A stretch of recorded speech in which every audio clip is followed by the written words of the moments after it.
Mais uma vez estamos aqui neste processo de formação, conhecendo o novo Diretório para a Catequese.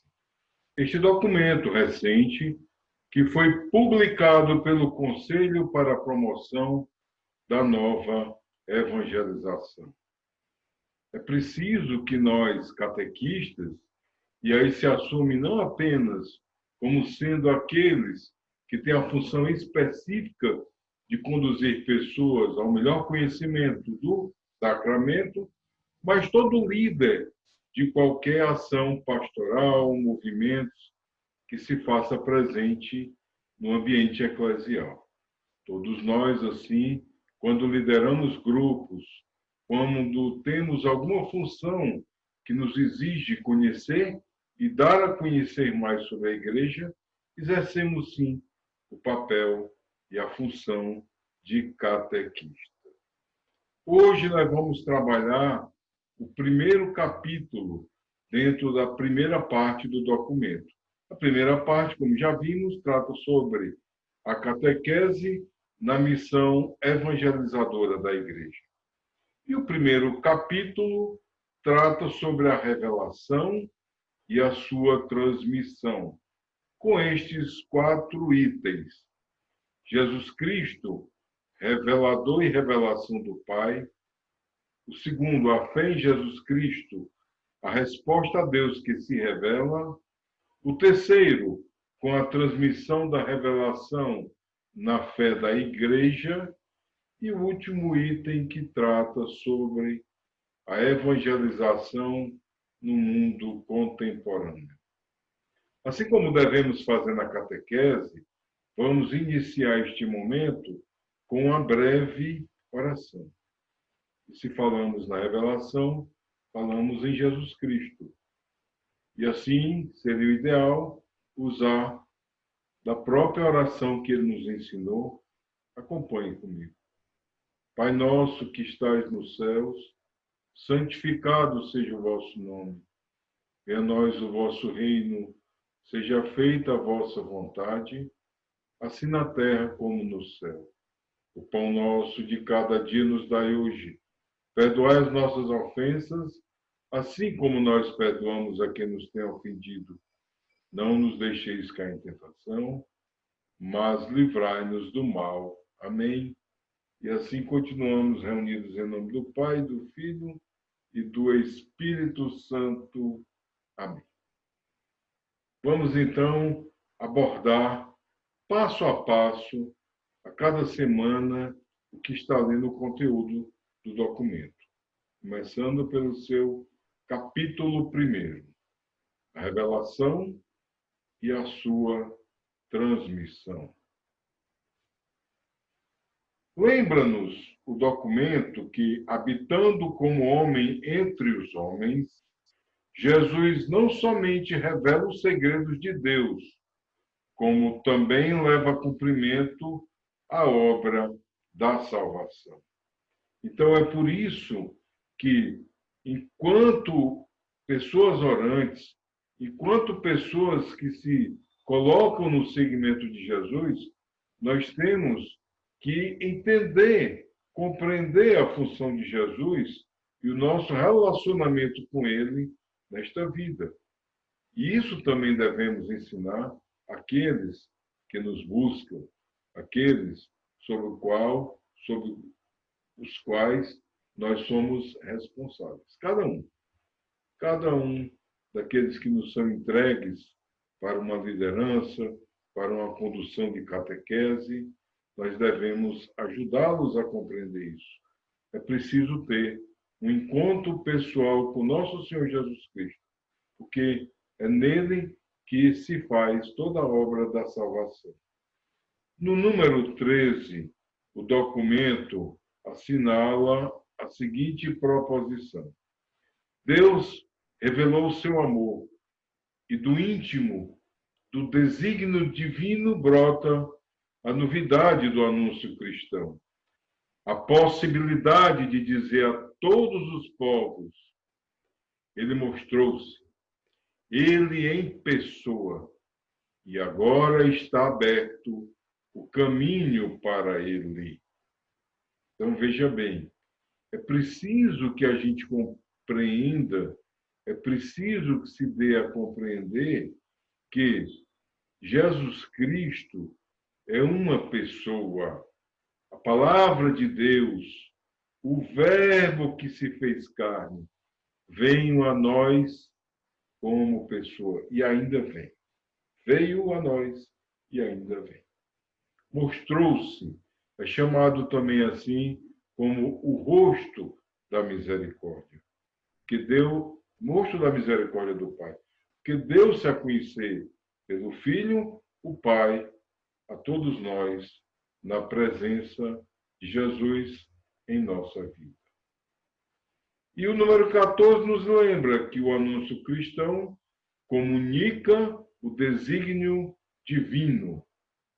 Ora, este é todo o objetivo, esta é toda a função do anúncio cristão. Comunicar o desígnio divino, que é um mistério de amor. Os seres humanos, amados por Deus, são chamados a responder-lhe, tornando-se sinal de amor pelos irmãos. Não só em palavras, principalmente em testemunho de vida. A revelação da verdade íntima de Deus como trindade e da vocação do ser humano a uma vida filial em Cristo, fonte de sua dignidade. A oferenda da salvação a todas as pessoas por meio do mistério pascal de Jesus Cristo, dom da graça e da misericórdia de Deus, que implica a libertação do mal, do pecado e da morte. E, finalmente, o chamado definitivo para reunir na Igreja a humanidade dispersa, realizando a comunhão com Deus e a união fraterna entre as pessoas, no hoje, mas plenamente realizada no fim dos tempos. É bem profundo em tudo isso. E é por isso que todos nós, catequistas, líderes de grupos, aqueles que evangelizam, enfim, precisamos aprender cada vez mais. O processo de catequese, o processo de evangelização, não é uma escola. Nunca nós vamos colocar ali aqueles que nos são entregues para dar aulas, embora haja formação.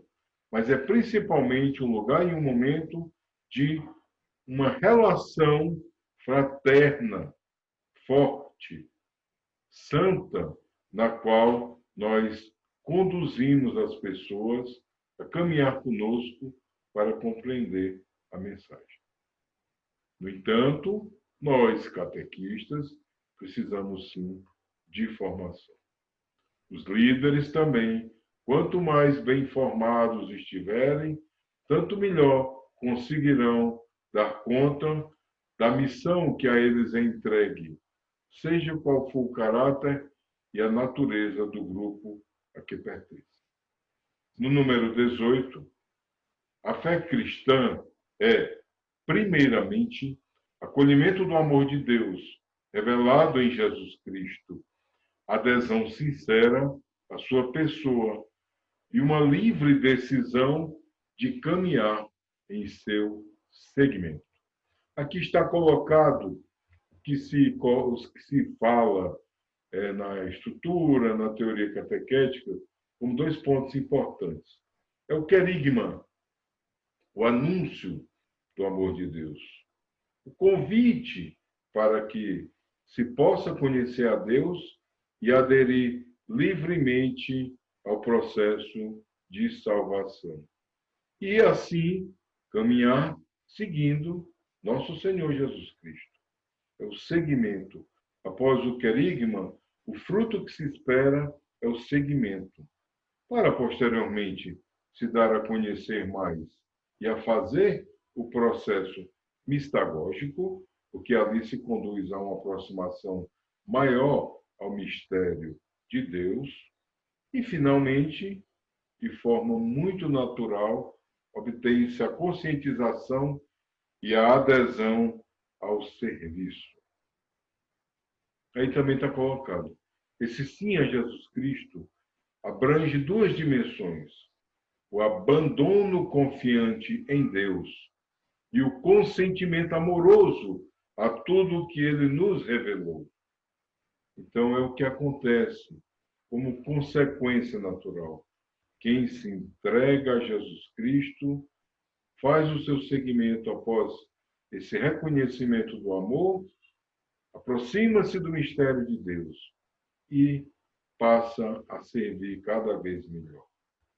No número 20 do documento está assim colocado: a fé implica uma profunda transformação realizada pelo Espírito.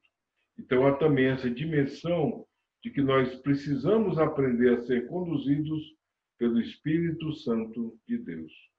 E acontece a metanoia, a grande mudança, a conversão de alma, a conversão de vida do nosso ser, do nosso fazer, em tudo aquilo que somos. No número 3, ou seja, o item 3 deste primeiro capítulo, o parágrafo 22 nos diz que a revelação é para toda a humanidade. Deus quer que todos sejam salvos e cheguem ao conhecimento da verdade. Então, nossa missão é belíssima, porque esse dar a conhecer, se ajudar a conhecer, não academicamente, não de forma escolarizada, repito, mas por uma experiência, por um processo no qual nós envolvemos aquele que caminha para Jesus Cristo, pela fé, pela caridade, que é o amor, e pela esperança, leva a possibilidade de estendermos a toda a humanidade esse convite. Não há como nós restringirmos esse convite. É para todos, todos mesmo. A igreja começa por evangelizar a si mesma. Assim também nós, líderes ou catequistas, devemos aprender. Precisamos nos deixar ser evangelizados. Precisamos mais de oração, espiritualidade, formação. Comunidade de crentes, comunidade de esperança vivida e comunicada, comunidade de amor fraterno. Ela, a igreja, todos nós, né? Então a igreja tem necessidade de ouvir sem cessar aquilo que ela deve acreditar, as razões da sua esperança e o mandamento novo do amor.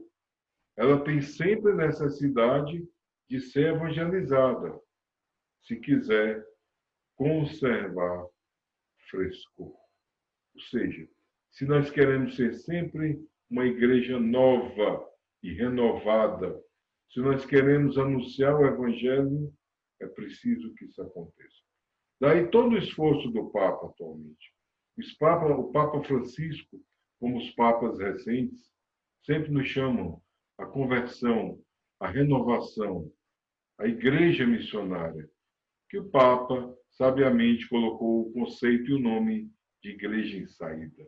Porque primeiro saímos de nós mesmos, de nossas convicções endurecidas, de nossos desregramentos, dos nossos afetos desordenados, como diz Santo Inácio de Loyola, para podermos nos abrirmos e abrir ao mundo a mensagem de Cristo, que é de renovação.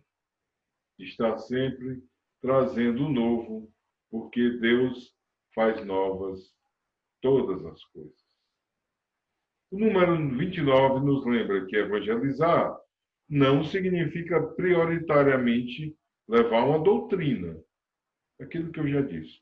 Não é uma escola, não é uma teoria. Claro que existem conhecimentos a serem passados. Mas o mais importante, o que deve estar acima de tudo, é a experiência. E há uma necessidade de se organizar no tempo, de se estruturar. E ali, a partir do número 31 do documento, está descrito o que é chamado o processo da evangelização. Aqui não nos cabe ler, está está sendo apenas apresentado para que se preste atenção a isso. Vou ler só o cabeçalho.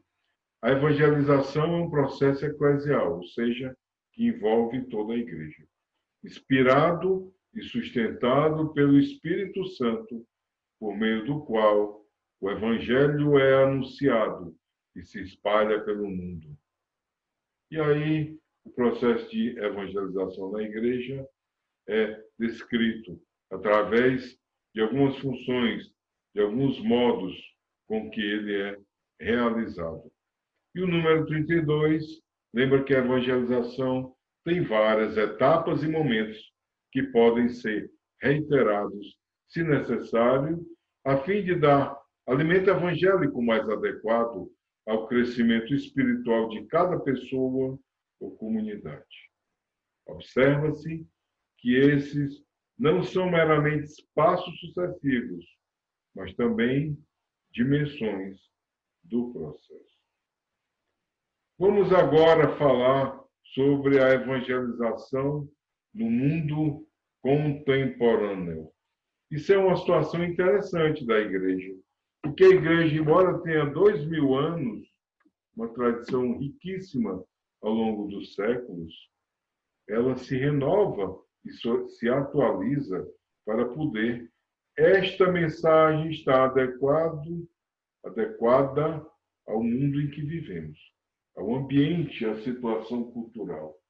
E aqui é interessante lembrar que esse diretório não nasce do nada. Ele é também fruto de um processo. E, revisitando algumas publicações, percebi que desde aqui, do Puebla, que é um dos momentos muito fortes da igreja, no caso aqui da América Latina, então, a partir desse momento em que houve a reunião do Conselho Episcopal Latino-Americano, o CELAM, já há passos fortes que buscavam lembrar a necessidade de uma atualização, de uma reestruturação em nossa igreja. Aqui é dedicado, a partir do número 999 para o 1000, a catequese integradora. Então, aqui, a partir do número 1000, vai mostrando os projetos pastorais, atualizando, mostrando como a igreja deve se preocupar diante dos cenários atuais. E olha que é um documento bastante antigo, ainda do último quartel, digamos assim, né, dos últimos 25 anos do século passado. É lembrado, por exemplo, que os catequistas devem procurar a integridade do anúncio da palavra, iniciar os catequizandos na oração e na liturgia, ministrar uma catequese vocacionalmente orientadora, e que somos catequistas definidos como educadores da fé das pessoas e das comunidades, e que é nosso dever ministrar uma educação integral da fé que inclua uma série de características que estão aqui colocadas. Capacitação do cristão, o diálogo, a boa formação para uma vida dentro da fé da igreja, a formação gradual para uma ética sexual cristã positiva, porque naquela época as questões morais dificultavam muito esse entendimento, e a formação para a vida política e a doutrina social da igreja. É importante que nós conheçamos esses documentos. Não é o objetivo aqui, mas é um estímulo para que nós percebamos que tudo na igreja está interligado, que é preciso conhecer bem. Então, trazendo ao documento atual, é colocada a evangelização no mundo contemporâneo dentro da perspectiva de uma nova etapa evangelizadora. É aquilo que o Papa Francisco tem lutado bastante a partir de sua Evangelii Gaudium, a alegria do Evangelho. Aqui, no novo documento, é lembrado a catequese a serviço da nova evangelização. Também a catequese em saída missionária. esta chave de compreensão que o Papa Francisco nos trouxe tão bem. Temos que ser uma igreja em saída, em missão. Ele diz que prefere uma igreja lameada, por ter que percorrer as geografias, os lugares geográficos, as periferias, esse é o termo, as periferias geográficas, as periferias existenciais, ou seja, a vida das pessoas, as suas dificuldades, os seus desvios morais. É melhor que a igreja fique enlameada com tudo isso, desse ir, desse procurar estar junto, do que uma igreja muito limpinha que fica acomodada em suas estruturas. Esta é uma das grandes lutas do pontificado atual do nosso Papa Francisco. Também é lembrada que a catequese está na perspectiva, no sinal de misericórdia. É ato de misericórdia fazermos a catequese das pessoas. E a catequese como laboratório do diálogo. É preciso que estejamos abertos. Principalmente, por exemplo, na catequese de crianças. Quantas vezes podem chegar crianças cujo um dos pais ou familiares pertence a outra crença, a outra denominação cristã, ou quem sabe até a outra religião. É preciso que compreendamos isso para não gerar um conflito e para ensinar a abertura de coração que é muito própria na nossa fé. É possível também, quando recebemos crianças que dizem que têm duas mães, são mulheres que resolveram morar juntos e adotar uma criança, ou levou uma criança que já era de uma das duas ou das duas, pais também na mesma situação, temos que compreender. Não estamos ali para julgar, mas para ensinar o amor misericordioso de Deus. No número 52, falando da misericórdia, justamente é enfatizado que, além disso, pode a catequese ser considerada uma realização da obra de misericórdia espiritual. Um dos mandamentos é ensinar a quem não sabe. Então, nós catequistas estamos inseridos também nesta dinâmica. E aqui reforçar o que já falei algumas vezes.